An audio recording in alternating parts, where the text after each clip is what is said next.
कहानी की शुरुआत होती है एक कीमती गाड़ी से जो पहाड़ों से होती हुई जा रही थी। उसमें हेनरी नाम का एक अधेड़ उम्र का आदमी था और शादी का जोड़ा पहने एलिजाबेथ नाम की एक जवान और खूबसूरत लड़की। वो अपनी जिंदगी की सभी मुश्किलों से दूर अपने पति के साथ एक हसीन दुनिया बसाने का सपना देख रही थी। इसके बाद हम एक आलीशान घर देखते हैं जो पहाड़ों के बीचों बीच बना हुआ था। घर में घुसने पर उनकी मुलाकात घर की नौकरानी क्लेयर और ओलिवर नाम के एक लड़के से हुई। तब उसे पता चला कि ओलिवर अंधा है। खैर, इतना सुंदर घर देखकर एलिजाबेथ की खुशी का तो ठिकाना ही नहीं था। फिर रात को उन्होंने लजीज खाना खाया और फिर एक साथ कुछ प्यार भरे लम्हे बिताए। अगली सुबह हेनरी ने एलिजाबेथ को पूरा घर दिखाया जहाँ जगह जगह पर बेशकीमती पेंटिंग्स थी। फिर उसने देखा कि सभी दरवाजों पर बायोमेट्रिक लॉक्स लगे थे। तब एलिजाबेथ की नजर एक सफेद दरवाजे पर पड़ी और उसने हेनरी से पूछा कि यहाँ क्या है। तो हेनरी ने उसे भूलकर भी इस कमरे में न जाने को कहा। इस पर एलिजाबेथ ने जवाब दिया कि चाहूं तो भी नहीं जा सकती, वैसे भी सारे दरवाजे तुम्हारे फिंगरप्रिंट से खुलते हैं। जिस पर हेनरी ने जवाब दिया कि चिढ़ने की जरूरत नहीं है, तुम्हारे फिंगरप्रिंट से भी खुलेंगे।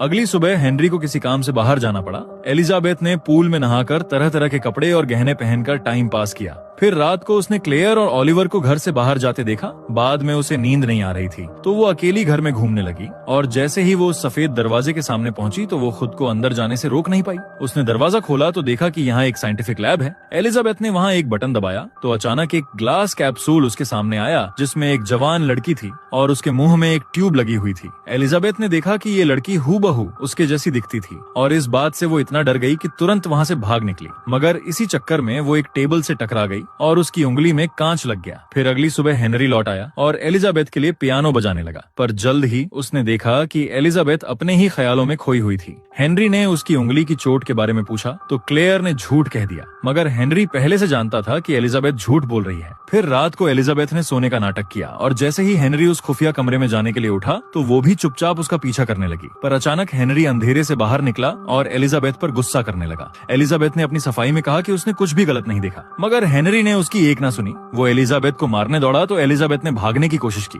मगर सभी दरवाजे लॉक हो चुके थे। तभी अचानक हेनरी ने उसका पैर खींचकर चाकू से उसका काम तमाम कर दिया। इसके बाद हम देखते हैं कि हेनरी, क्लेयर और ओलिवर ने मिलकर लोन में एक गड्ढा खोदता है और एलिजाबेथ की लाश दफना देता है। इसके ठीक 6 हफ्ते बाद हेनरी एलिजाबेथ की एक नई क्लोन से शादी करके उसे घर ले आया। एक बार फिर से वही बातें हुई और हेनरी ने उसे खुफिया कमरे में जाने से मना किया। एलिजाबेथ मान गई और दोनों एक साथ खुशी खुशी रहने लगे। वहीं क्लेयर अंधेरे में छुपकर उन्हें देख रही थी। खैर, बाद में एलिजाबेथ को नींद नहीं आ रही थी, इसीलिए वो बाहर आ गई और उसे किचन में क्लेयर दिखी। दोनों में बातचीत शुरू हुई और एलिजाबेथ उससे अलग अलग सवाल पूछने लगी। तब शायद क्लेयर ने एलिजाबेथ को हेनरी से सावधान करने की कोशिश की, मगर तभी हेनरी वहाँ आ गया और उसे वापस बेडरूम में ले गया। अगली सुबह हेनरी किसी काम से चला गया तो एलिजाबेथ घर में घूम रही थी। उसने क्लेयर और ओलिवर को आवाज दी पर वहाँ कोई भी नहीं था। तब उसने फिर से पहले की तरह अलग अलग कपड़े और गहने पहने, लेकिन फिर वो दोबारा से खुद को रोक नहीं पाई और खुफिया कमरे में चली गई। कुछ समय बाद वो भी चिल्लाती हुई भागती हुई बाहर आई।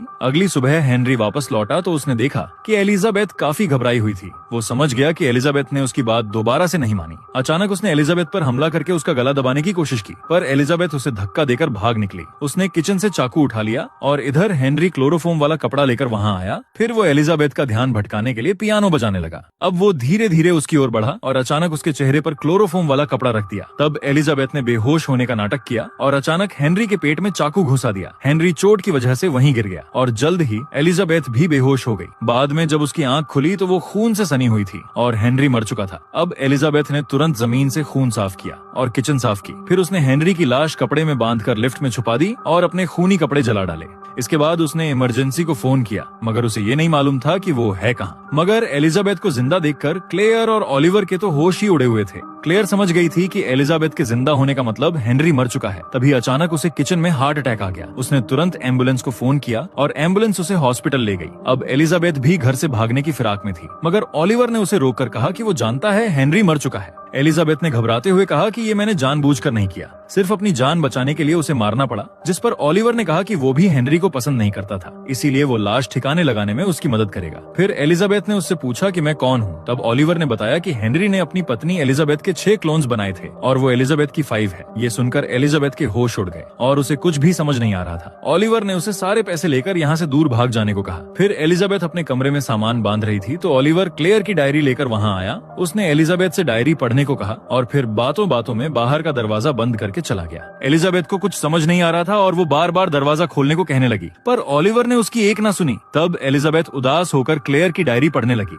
उसे पता चला कि क्लेयर एक बेहतरीन जेनेटिक साइंटिस्ट थी और हेनरी ने क्लेयर को अपने साथ काम करने के लिए बुलाया था, मगर जब उसे पता चला कि उसे क्या करना होगा तो उसका खून सूख गया। हेनरी ने उसे बताया कि उसकी पत्नी एलिजाबेथ ओलिवर को जन्म देते समय एक जानलेवा बीमारी के चलते मर गई थी। इससे हेनरी को इतना गहरा सदमा लगा कि उसने एलिजाबेथ के जीन्स निकालकर उसके 6 क्लोन्स बना दिए, मगर बदकिस्मती से उन सब में भी उसी बीमारी के सेल्स पनप रहे थे। फिर हेनरी ने कैप्सूल्स खरीदकर क्लोन्स को उसमें रखा। जब क्लेयर वहाँ आई तो सिर्फ 4 क्लोन्स बचे थे। अब क्लेयर ने काफी लंबे समय तक उन जीन्स पर रिसर्च की। इधर हेनरी ने संगीत और बाकी यादें इन क्लोन्स के अंदर भरने की कोशिश की ताकि उनकी याददाश्त बनाई जा सके। वहीं क्लेयर ने जीन्स मॉडिफाई करके बीमारी के जीन्स को खत्म कर दिया था। फिर हेनरी ने पहली क्लोन को बाहर निकाला, लेकिन उसे असल जिंदगी का कोई अनुभव नहीं था और इसी वजह से उसके दिमाग में बड़ी अजीबोगरीब चीजें चलती रहती थीं। फिर एक दिन इस सबसे परेशान होकर वो घर से भाग निकली, मगर रास्ते में पुलिस ने उसे देख लिया और पुलिस उसे वापस घर ले आई। तब हेनरी ने पुलिस से कहा कि एलिजाबेथ की दिमागी हालत ठीक नहीं है और पुलिस उसे वहाँ छोड़कर चली गई।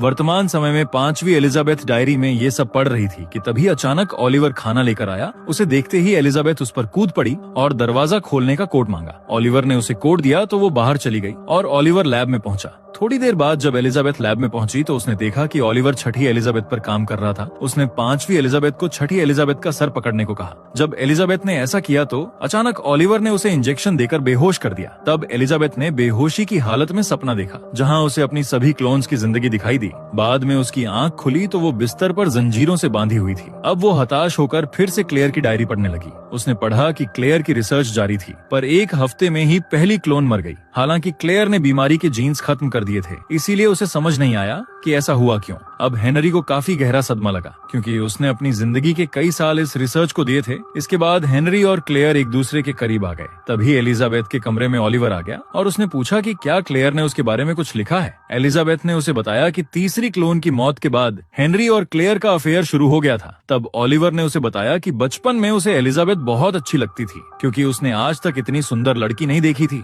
तब हमें पता चलता है कि ओलिवर शुरुआत से अंधा नहीं था। फिर एक रात ओलिवर ने हेनरी और एलिजाबेथ को किस करते हुए देख लिया और तब हेनरी ने गुस्से में ओलिवर को अंधा कर दिया था। ये बताकर ओलिवर बाहर चला गया। तब एलिजाबेथ ने डायरी में पढ़ा कि क्लेयर ने हेनरी से रिश्ता तोड़ दिया, क्योंकि एलिजाबेथ के क्लोन्स के साथ मुकाबला करना उसके बस की बात नहीं थी।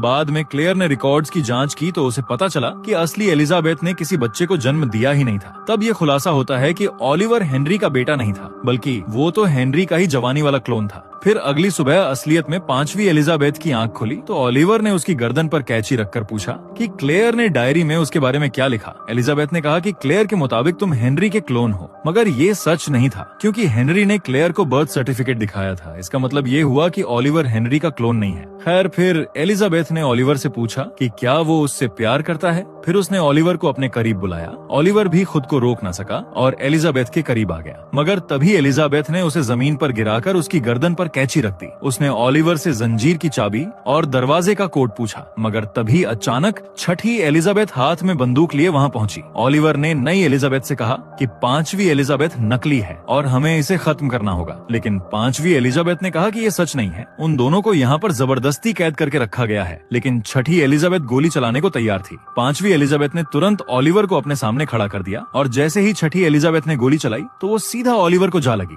जिससे उसकी मौके पर ही मौत हो गई। लेकिन इससे 5वीं एलिजाबेथ भी जख्मी हो गई थी। फिर वो तो मौका देखकर भाग गई और 6ठी एलिजाबेथ ओलिवर के लिए रोने लगी। उधर नंबर 5 के दिमाग में सारी पुरानी एलिजाबेथ की जिंदगी की याददाश्त घूमने लगी। तभी अचानक गोली की आवाज सुनाई दी और हम देखते हैं कि 6ठी एलिजाबेथ ने 5वीं एलिजाबेथ को गोली मार दी थी। अपने आखिरी पलों में नंबर 5 को अपना ही चेहरा अपने करीब आता दिखाई दिया। फिर अगली सुबह 6ठी एलिजाबेथ ने क्लेयर की डायरी पढ़ी। उसके मुताबिक हेनरी ने अपनी सारी संपत्ति क्लेयर के नाम कर दी थी ताकि वो अपनी रिसर्च जारी रख सके। फिर सच सामने आया कि असली एलिजाबेथ बच्चे को जन्म देते समय नहीं, बल्कि गलती से हेनरी के हाथों ही मरी थी। उसे मारने के बाद हेनरी ने उसके क्लोन्स बनाए, पर सच तो ये था कि उसे अब भी एलिजाबेथ को मारने में ही मजा आता था। हेनरी जानता था कि ये क्लोन्स असली एलिजाबेथ नहीं है, इसीलिए उन्हें मारकर उसे यकीन होता कि वो असली हैं। ये सब पढ़ने के बाद 6ठी एलिजाबेथ ने देखा कि क्लेयर वापस आ गई है। उनकी मुलाकात हुई और एलिजाबेथ सब कुछ क्लेयर के लिए छोड़कर चली आई, क्योंकि उसे अपने लिए कोई परेशानी नहीं चाहिए थी। आखिरकार एलिजाबेथ जिंदगी की एक नई शुरुआत करने के लिए अपने रास्ते पर निकल पड़ी और इसी के साथ ये अजीबोगरीब कहानी यहीं पर खत्म हो जाती है। तो कैसी लगी आपको ये कहानी? कमेंट्स में जरूर बताना। मिलते हैं अगली वीडियो में।